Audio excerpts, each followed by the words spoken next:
মানবাধিকার কমিশন। এবং দেখেন মানবাধিকার কমিশনগুলো তো এই অফিসটা তো গাজাতেও আছে।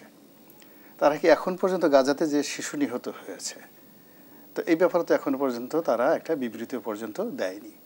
তো এরা হয় কি আমেরিকার কতগুলো যাকে বলে একটা সমাজকে কলুষিত করার জন্য তাদের কতগুলো মেশিনারিজ আছে, এবং সেই মেশিনারিজের মধ্যে অন্যতম মেশিনারিজ হলো এই মানবাধিকার সংস্থাটি, কমিশনের এই অফিসটি।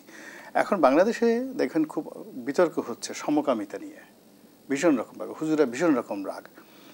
এখন মানবাধিকার কমিশন বলতেছে যে না, এটাও আমাদের দেশে বৈধ। একটা নারী একটা পুরুষ সে কার সাথে থাকবে, কী করবে না করবে, তার ব্যক্তিগত স্বাধীনতা, তুমি যেটা বাধা দিতে পারো না।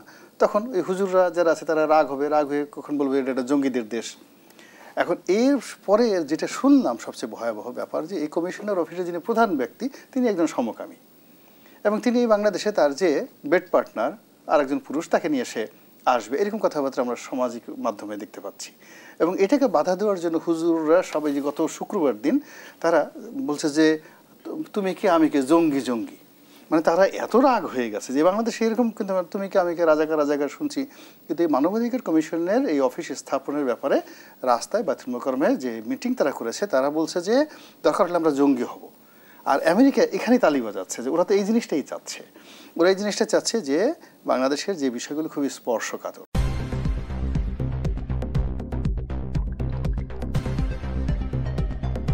News Vision, Digital Multimedia.